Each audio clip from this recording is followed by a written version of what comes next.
Lil Wayne, Tyga, Drake, and Nicki Minaj getting fucked, and Birdman is doing the fucking and the plucking. Come here, give me them feathers, Walter. Let me rub my hands together and get a nicer one before I put them on that ass. You about to get fucked by a bird. Now, I don't know whether or not this information is true. It comes from TMZ. I'm going to read it to you and give my opinion. TMZ writes, and I quote, Drake, Nicki Minaj, and Tyga say they got screwed by Birdman just like Lil Wayne did. Pause the story right there. They got, sure you want to say they got screwed the way that Lil Wayne got screwed? So they kissing baby on the mouth with them warm, wet kisses? Looking like lesbian porn, putting them big lips together. Anyways, back to what TMZ wrote. Got screwed by Birdman just like Lil Wayne did. Wheezy.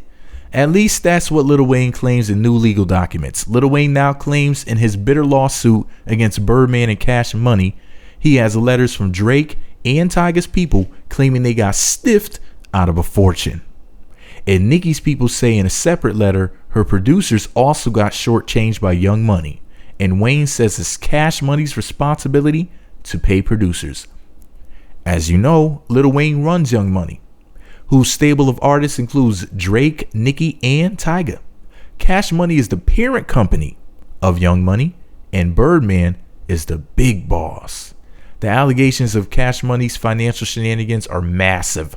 Young Money claims it was supposed to get a big chunk of a $100 million advance from Universal, an advance that went directly to Cash Money, and they're still waiting.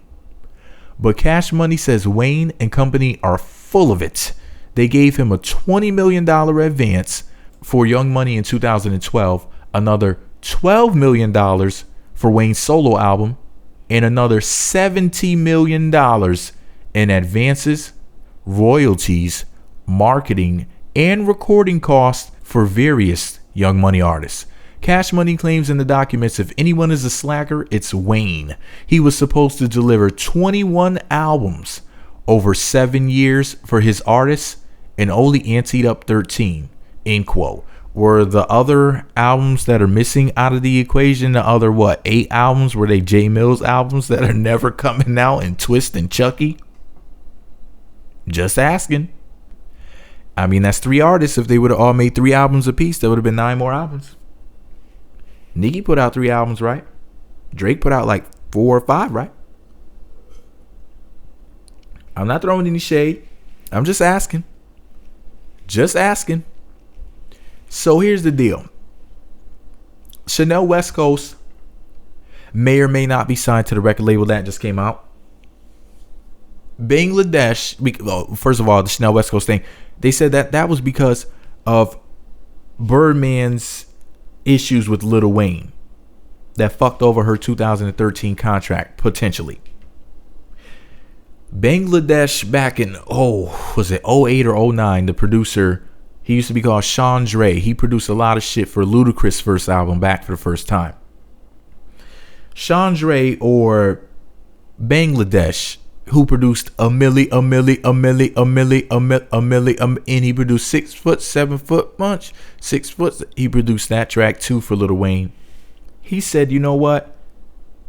He got fucked over as a producer, and they didn't pay him, and I guess he had to get some lawyers or whatever and handle his legal business. And then he ended up getting paid finally, and then he went back to work for them, which I don't understand why anybody, after being screwed by a record label, would ever do business with them again. Especially only, was it a couple years or a few years or so? Just like, there wasn't that much time, difference. It wasn't like, 6 or 7, 8, 10 years went by.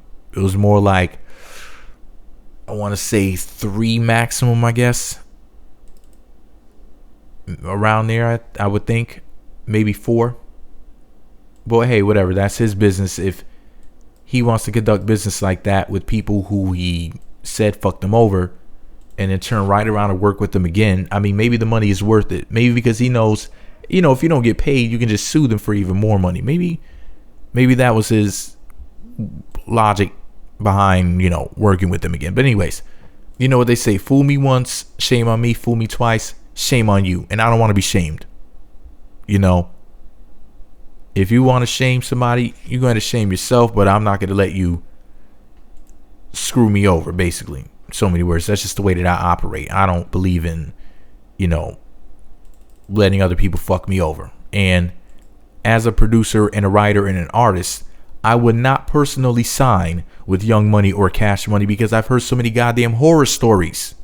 Terrible stories. Not just Bangladesh, but people in general. Saying, you know, in so many words that they were fucked over. And I sit back and I watch everything from the outside. I'm like, who the fuck would ever want to deal with them? Are you crazy? With all of these crazy stories, they can't all be false. They can't all just not be true and just something that people just made up to try to hurt the company. It's just like the Bill Cosby thing. You know what I mean? It's like, I don't know who has a better rap right now.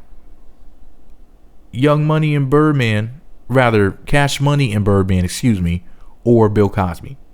I don't know who has a better reputation. I'm just saying.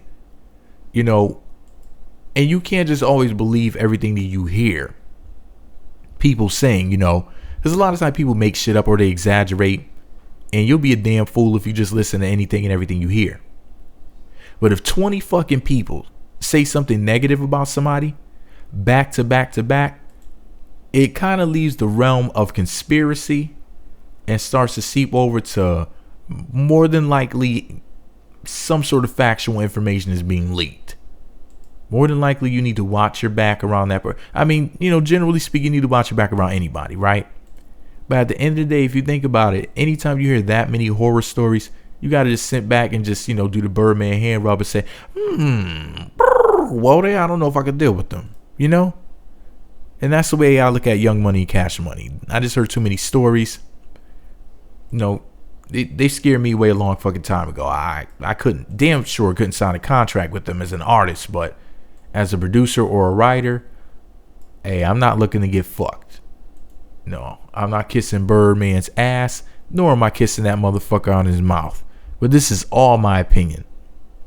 Let me know what you think about it all below. Be sure to subscribe to the Meat Magazine YouTube channel. Visit meatmagazine.blogspot.com for more.